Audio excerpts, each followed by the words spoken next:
nobody else like me. Uncle Cracker and follow me here on 1FM 91.3. And yes, are you following us on our social media accounts at Facebook, especially facebook.com/1FM913, because we are live on Facebook at the moment for our weekly or bi-weekly Urge or Splurge segment, our foodie segment where we talk about all things food. Where's a place you go to satisfy a basic craving for a dish?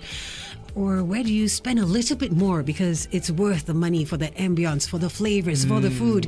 And with me is my colleague from the Peak magazine, Kenneth Goh, back again in the studio. Welcome back, Kenneth. Hi, Carol. Hi. Yeah. Of course, it is National Day week. And so, the topic today... National Day themed food from restaurants and hotels. Oh, so many of them, right? My goodness. Yeah, I think it's really a place where people get creative with local flavors. Yeah, every year you see things like curry, coffee, durian something. Yeah. chili crab something. Yeah, all and sorts. this year got Milo something as well. Yeah, that's right.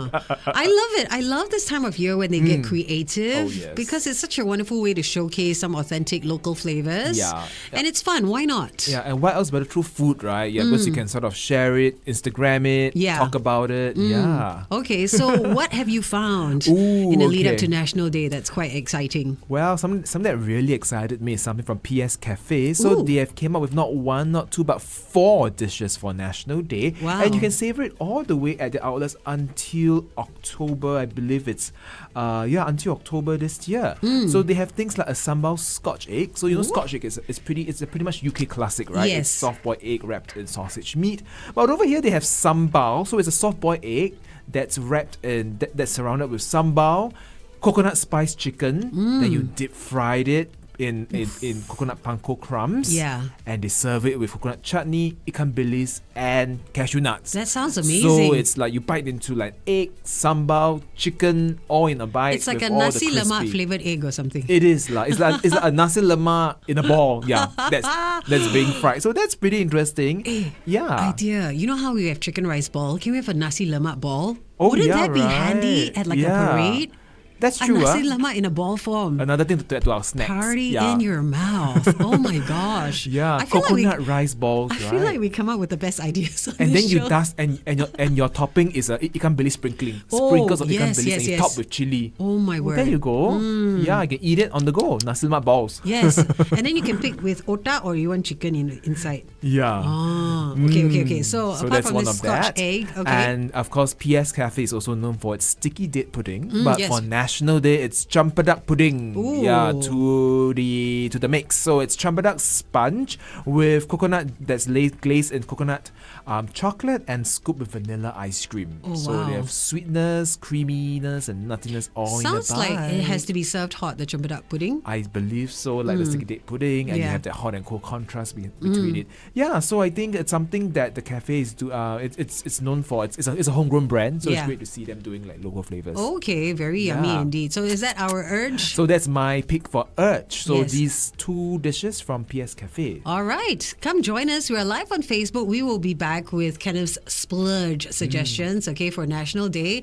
And of course, if you have any recommendations for some of the novelty flavors that you've come across, maybe at restaurants or fast food chains that you have enjoyed, drop us a WhatsApp, why don't you, at 88550913. Joanna is chiming in with a 7-Eleven has a nasi lemak onigiri. Oh, okay. That's a good idea. It is, right? Coconut scented rice with seaweed and all that. Oh yeah. my gosh. Okay, so that's a variation that's a of the good one rice to ball that we try. were just Yeah. talking about. Someone beat us to it. I love it. Yeah. Okay, come join us on Facebook. Back with more in a bit. 1FM. No one does the... Hello, everyone, and welcome to Facebook Live on a Monday afternoon. Thank you so much for joining us. Sure do hope you're having fun and having a great start to the National Day week. I do believe it's going to be a really short one because some offices or maybe some schools, in fact, celebrate National Day on a Friday. Yeah. And so they all get to go home a little bit earlier as well. And we're gonna and I believe we get an extra day on Monday, right? Yes, that's right. Perfectly long weekend to look forward Nice. to. It's Very cool. it's only Monday. Yeah. Okay. Are there we'll some work towards there. Are there some old school snacks from your childhood that you kind of miss? Ooh, old school snacks. Well, yeah. You know, I miss the sort of the chicken biscuits, chicken in a biscuit, Chicken in a biscuit. snacks, or Yeah. the ones that shape like a year, the year shaped biscuits. Oh my gosh. that's pretty like there's a ginger-like warmness when you eat into this. Yeah. That's pretty hard. I ask you that because I wonder if we could turn some of these things into local snacks for like National Day. But chicken and a biscuit isn't the most local thing. Is kaka local? Do you remember kaka? Oh, what's that?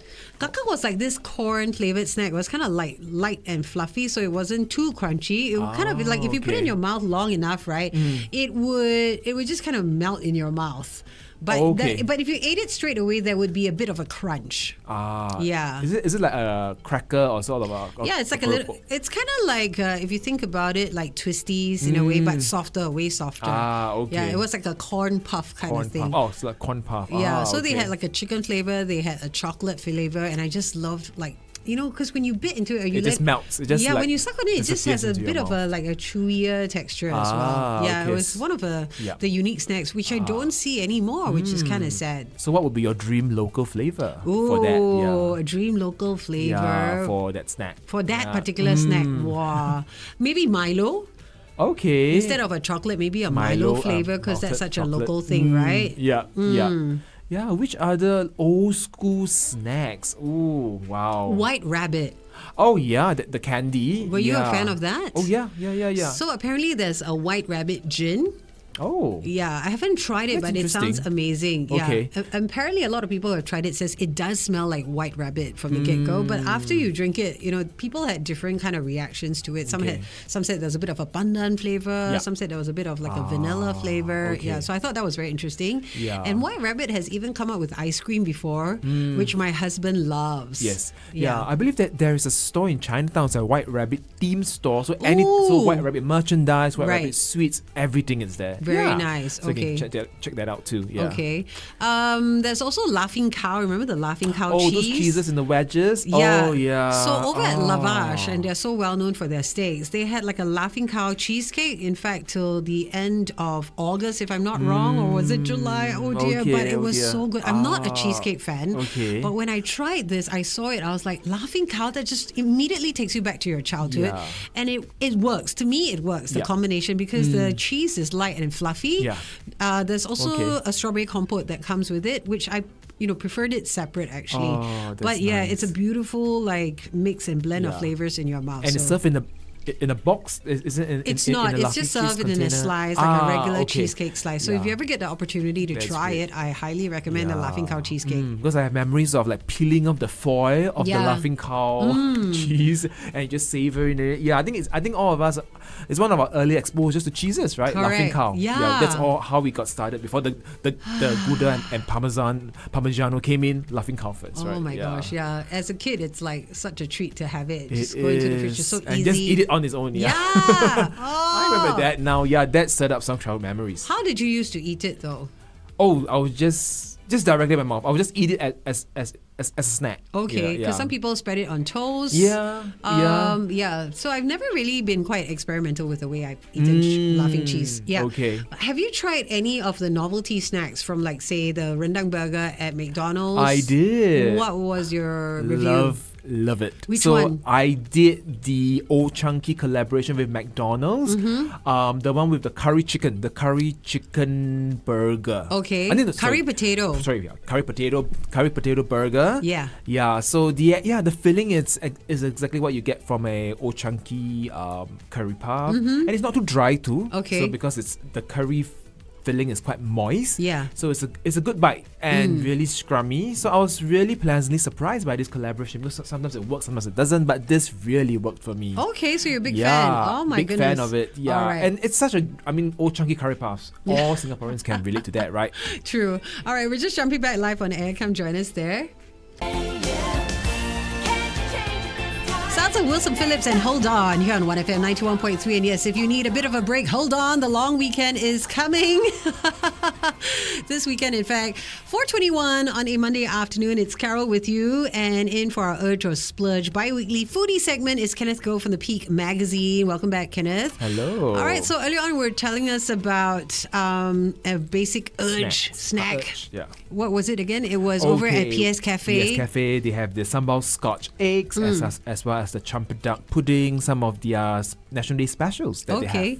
And what's our splurge recommendation Okay, so this week? if you're in for a splurge and if you want, or if you want a main talking point to people to bring to your next gathering, why not consider a letterbox shaped cake? Wow. Well, it's from the Fullerton Hotel, which used to be the General Post Office in the 60s and 70s. So for National Day, the hotel has come out with a cake that's shaped in a letterbox, so it's towering and it's dressed in red. So it's actually a coffee cake. So it has Ooh. coffee and almond sponge that's in between layers of yuan yang, which is coffee and tea flavored buttercream, and top on a coffee ganache. So it's a huge towering cake that you can slice into it. Wow. And it really looks like a letterbox, and it's a lovely tribute to the Fullerton Hotel's heritage as a General Post Office over the years. You know, a couple of days ago, we were just talking about some old school memories or experiences or places and landmarks that you miss. And many of our listeners actually cited the old Singapore General Post Office, the Fullerton building, as okay, one of the buildings that they miss. I mean, it's now a hotel. is, Fortunately, it's still Thankfully, there. right, it's And you can preserved. still go in and enjoy the atmosphere by hanging out at the restaurant, the true. lobby. Yeah. But some people just miss the experience of going to the post office. Yeah, and it's such a grand building. Like It is. towering pillars and huge ceilings. Yeah, I can imagine in its heyday how it would be like to just go there to mail a letter, right? Yeah, how very grand indeed. Yeah. I Yeah. was also, so last week I was also at a restaurant called Permata, and this is at Kampong Glam. It's in a yellow mansion in the Malay Heritage that one, Centre, yeah. Okay. right?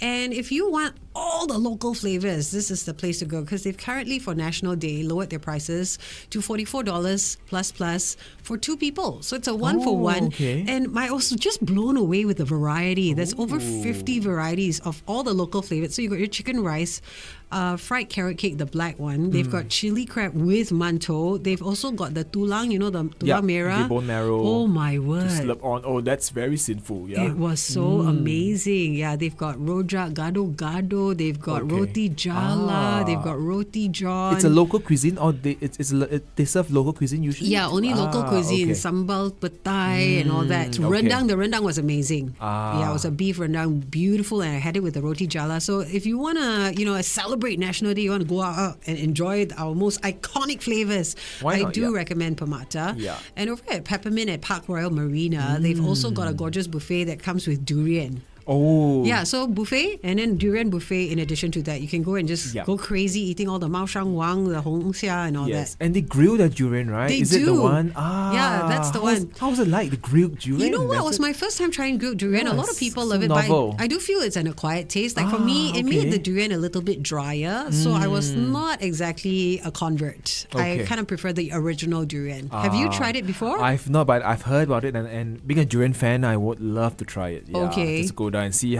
how's it different. Yeah, you being have to grilled. apparently eat it with some sauces, and interestingly enough, a lot of okay. guys were recommending the grilled durian. It seemed to appeal to the men a bit more.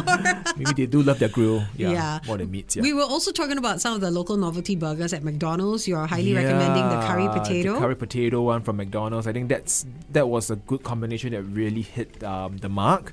Yeah, it's not too dry. Yeah. And I love that the filling is it's moist and it goes well with the chicken patty. Have you tried the rendang one yet? No. Okay. I plan to try that. I am very later this curious. week. Is anyone listening? Have you tried the beef Yeah, rendang beef burger over rendang, at oh, McDonald's? Let us yeah. know your review of that burger. I'm curious. Mr. Donut, whom I'm a very big fan of Mr. Donut. I like the mochi donuts over there. They've Yeah. got the Milo flavored ones that just launched on the 1st Okay. of August as well. So if you Oh, love that's Mr. great. Donut, make a beeline. Anything with Milo, right? And even at One Altitude Coast, they have Milo martinis. So What? if you want a Milo drink, you want a Milo drink that's all grown up, opt for Milo martinis at One Altitude Coast. Yeah. That's in Labrador. Oh my gosh. Yeah. Okay, guys, we've brought you up to speed with some of the most sought after local finds for this National Day. Of course, if you come across anything interesting, not too late for you to let us know, okay? 88550913 on WhatsApp. Meanwhile, Kenneth, where can people read about some of your recommendations for this year's National Day? So for more food articles, go to thepigmagazine.com.sg or follow us on thepigSG on Instagram. All right. Thanks, Kenneth. The Escapade with Carol, weekdays 4 to 8 p.m. on 1FM 91.3.